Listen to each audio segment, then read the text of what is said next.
So I had my first celebrity moment a few weeks ago. Well, internet celebrity, isn't not real celebrity, Instagram famous. So I was at a conference I was attending, and somebody's like, "Hey, Sujin," and they said my name right, surprisingly, which never happens, even with people I know. And they're like, "I seen your YouTube videos." And he points at me. I'm like, "Whoa, that's crazy! I didn't even know people watch these things." So it was pretty interesting. But he asked me a question that was really interesting. I want to share with you is, what are some growth hacking trends of 2018? Well, first of all, I quickly corrected his growth hacking definition.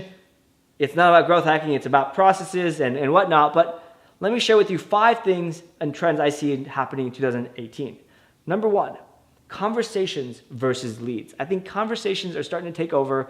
Companies like Drift, HubSpot, Intercom, and many others are leading this path of, instead of just getting a lead, you have a conversation with somebody through a live chat, you book a meeting. Instead of somebody filling out a form, you emailing them back, they ping you and you send them a link to your calendar availability and they choose a time and you talk, could be in that same day. That's what I mean by conversation. Or they have questions and you answer them live, right? Or a chat bot that can pseudo answer some of these questions. Number 2, growth inside of your product, right? What I mean by this, growth happens inside of your product. What are things you can do? Think about companies like Pinterest, right? Think about SlideShare.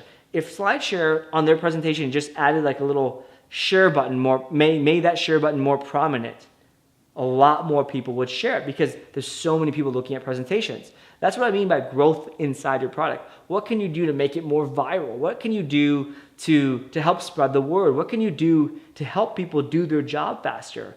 I'll give you an example. At Mailshake, when you send a couple campaigns out and your open rate is higher than X, I won't share this number, but your open rate's higher than X percent or your reply rate's higher than X percent, we'll give you a prompt saying, "Congratulations, you're the top 5% of Mailshake, or you're top 1%. We've played around with this messaging, and we just say, "Hey, want to share it?" And we ask them to share it, and we ask them to brag about how awesome they are, not about our product. Now, obviously, the link goes back to Mailshake, or there's a plug with Mailshake. So that's what I mean by growth inside your product. Number 3, growth is a process, right? This is not I've got this awesome growth hack. Growth hacks are starting to kind of fade out, and really people are starting to see the limits of what you can do with one tactic.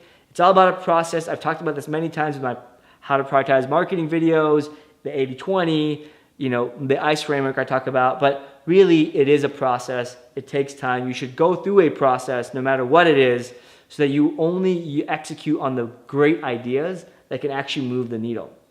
Number 4, growth is a team sport.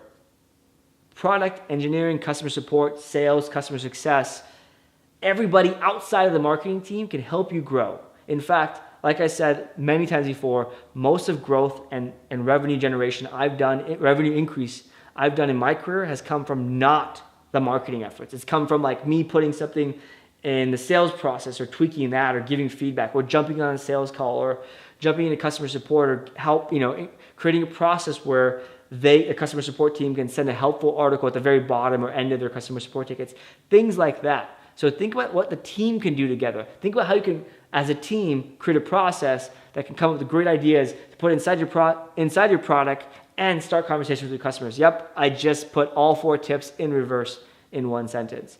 All right, the last thing is talk to your freaking customers. Get in the friend zone with your customers. Don't just talk to them. Get them to like you. Get in that zone to where they can give you feedback. And that comes from having multiple conversations, not just once, not just sending one email, but it's being known as somebody who values customer feedback. And number 2 is having ongoing conversations. Look, I think a lot of people are like, "I don't want to talk about customers. They might churn. I'm scared," but whatever.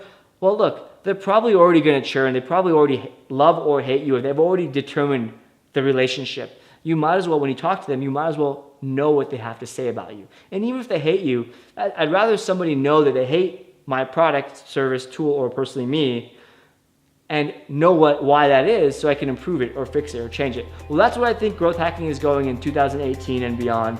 And if you have any questions, leave a comment below, shoot me an email, go to my site, sujinpatel.com, and subscribe to this YouTube video. I make no money off this stuff and spend a ton of time and money on it. So subscribe.